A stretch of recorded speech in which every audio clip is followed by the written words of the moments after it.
Welcome to SP News and Knowledge. Today's topic, Sound of Music Part 2. So without any delay, let's start.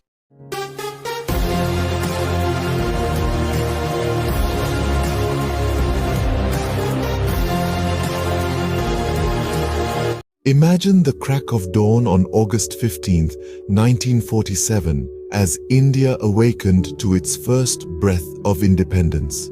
Now, imagine the first sound that greeted this new dawn, the melodious notes of a Shehnai, played by none other than Ustad Bismillah Khan. In the hallowed grounds of the Red Fort, as the anticipation of freedom hung heavy in the air, the harmonious notes of a Shehnai pierced the silence. The man behind this melody was Ustad Bismillah Khan, a name synonymous with the Shehnai, a wind instrument traditionally associated with auspicious beginnings in India. His performance that day was not just a musical feat, but a historical one. It marked a momentous occasion, the dawn of independence, a day that altered the course of India's history. His Shehnai was not just playing a tune, it was playing the symphony of a nation about to breathe freely after centuries. Ustad Bismillah Khan's music was a prelude to the speech by the first Prime Minister of India, Pandit Jawaharlal Nehru. As his Shehnai sang, it seemed to whisper to the masses, something auspicious is about to happen, and indeed, something auspicious did happen. India was about to get freedom. This performance etched Ustad Bismillah Khan's name in the annals of India's independence history. His music became the soundtrack to the birth of a nation, the first words in the story of independent India. But more than that, he became a symbol of the unity and diversity that India cherishes. His Shehnai, a symbol of auspicious beginnings, was the perfect metaphor for the dawn of a new era. In the years following independence, Ustad Bismillah Khan's music continued to echo in the hearts of millions. His melodies transcended borders, earning him recognition in Cannes, Tokyo, and even an auditorium named after him in Tehran. But that day, August 15, 1947, remains a cornerstone in his illustrious career and in India's rich tapestry of history. As the sun rose, so did the notes of Ustad Bismillah Khan's Shehnai, heralding a new era for India. Born into a family of musicians, Ustad Bismillah Khan's journey with the Shehnai began in his childhood. His early years were steeped in the rich musical traditions of his family. In the small town of Dumraon, in Bihar, the Shehnai, a wind instrument often associated with auspicious occasions, was a constant in the young Bismillah's life. In those formative years, the echoes of the Shehnai were his lullabies, the rhythms his nursery rhymes. His uncles, who were accomplished Shehnai players themselves, recognized the young boy's fascination with the instrument. They nurtured his interest, offering him his first lessons in the art of playing the Shehnai. Bismillah Khan's passion for the Shehnai was evident even at a tender age. He would spend hours practicing, his fingers deftly moving over the instrument, his breath controlling the flow of music. His dedication was such that he would often lose track of time, his days and nights merging into one harmonious melody. His journey from Dumraon to Benares, another city steeped in music and spirituality, further shaped his musical journey. Here, he was exposed to a plethora of musical influences, each enriching his understanding and mastery of the Shehnai. The city of Benares, with its holy river Ganga and ancient temples, became an integral part of his musical identity. The sacred air of Benares and the soothing flow of the Ganga would later become recurring themes in his compositions. Music for Bismillah Khan was not just an art form, it was a way of life. He believed that music was a divine gift, a medium to connect with the Almighty. The Shehnai was his prayer, his worship, his meditation. Every note he played was a tribute to the divine, a celebration of life's beauty and diversity. His bond with the Shehnai was not just musical, it was spiritual, and this would shape his future and that of Indian classical music. Ustad Bismillah Khan, with his Shehnai, was not just creating music, he was crafting a legacy. His melodies would echo through time, carving out a niche for the Shehnai in the world of classical music and making him a legend in his own right. Ustad Bismillah Khan did not just play the Shehnai, he transformed it. He turned a humble folk instrument into a beacon of classical music. When we think of Ustad Bismillah Khan, we're drawn to the melodious notes of his Shehnai that echoed across the globe, winning hearts and accolades. His journey with the Shehnai started in the small town of Dumraon, but his talent and passion took him far beyond the confines of his birthplace. His performances were not just concerts, they were grand symphonies of emotions, a celebration of music itself. From the prestigious concert halls of Cannes to the vibrant cityscape of Tokyo, Ustad Bismillah Khan's Shehnai resonated. His music transcended geographical boundaries, uniting audiences worldwide in their shared love for music.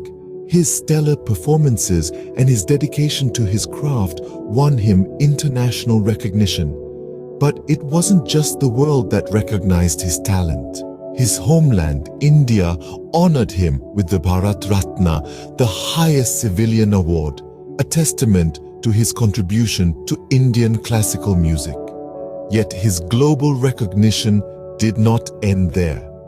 In the heart of Tehran, an auditorium bears his name, Tahar Mosikwe Ustad Bismillah Khan. This is a tribute from a nation known for its rich musical heritage, a testament to his universal appeal and the respect he commanded in the world of music. However, Ustad Bismillah Khan's success was not defined by the accolades he received or the stages he performed on.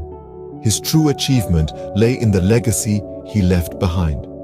A legacy of passion, dedication, and an unwavering love for his music. He breathed life into the Shehnai, transforming it from a simple folk instrument to a symbol of India's rich cultural heritage. Through his journey, Ustad Bismillah Khan proved that music is a universal language, one that transcends borders, cultures, and backgrounds. His success story serves as an inspiration, a reminder that passion, perseverance, and love for one's craft can indeed move mountains. Through his music, Ustad Bismillah Khan transcended borders and won hearts. Despite his global fame, Ustad Bismillah Khan's heart belonged to two places, Dumraon and Benares. A world-renowned maestro, his music echoed across continents, yet his soul resonated with the rhythm of these two Indian locales.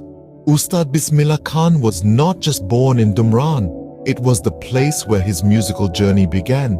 This quaint town was his first audience, his first critic. It was here that he learned the language of the Shehnai, a language he would later make the world fall in love with. But it was Benares, the city of temples, that truly shaped his music. The city's vibrant culture, its deep-rooted spirituality, and its undying love for the arts were reflected in every note he played. Benares was not just a city for Ustad Bismillah Khan, it was his muse. Central to his connection with Benares was his bond with the river Ganga. The river, with its ceaseless flow, mirrored his own commitment to his craft. Just as the Ganga is inseparable from Benares, Ustad Bismillah Khan's music was inseparable from him. It was this profound attachment that led him to turn down an offer to set up a Shehnai school in the USA. The proposal promised to recreate the temples of Benares, but Ustad Bismillah Khan asked, "Will you also transport the river Ganga?" His refusal was not a dismissal of the opportunity, but an affirmation of his love for his homeland. His music was not just a melody, it was a reflection of his roots, his experiences, and his love for India. He believed that the rhythm of his homeland, the sacredness of the Ganga, and the spirituality of Benares could not be replicated elsewhere. Ustad Bismillah Khan's life is a testament to the fact that a true artist's creativity is deeply influenced by their surroundings. His music was his home, and his home was his music. He carried Dumran and Benares in his heart, and through his Shehnai, he shared them with the world. For Ustad Bismillah Khan, home was not just a place, it was a melody. A Muslim by birth, Ustad Bismillah Khan was above all a devotee of music. His faith was Islam, but his calling was music, a universal language that transcends faiths, barriers, and borders. His devotion to music was not bound by his religion, but rather it was enhanced by it. It was this devotion that led him to the hallowed grounds of the Kashi Vishwanath temple. The Kashi Vishwanath temple, a sacred Hindu temple in the city of Varanasi, was a place where Ustad Bismillah Khan found his musical sanctuary. It was here that he would play the Shehnai, an instrument often associated with auspicious occasions in Hindu culture. His melodies would echo through the corridors of the temple, merging with the temple bells, creating a symphony of communal harmony. His performances at the temple were not just concerts, they were a testament to his belief that music was a universal language, a language that transcended religious barriers. Ustad Bismillah Khan was not just playing music, he was creating a harmony of secularism. His music was an embodiment of his secular beliefs. He believed that music was a common ground, a meeting place for all faiths. And he lived by this belief, playing his Shehnai at the Kashi Vishwanath temple, a Muslim man playing a Hindu instrument in a Hindu temple, creating a melody of unity and harmony. But his secularism was not just limited to his performances at the temple. It was reflected in every aspect of his life. He was a man who was deeply rooted in his own faith, yet he respected and appreciated all religions. He was a man who, through his music, promoted peace, unity, and harmony.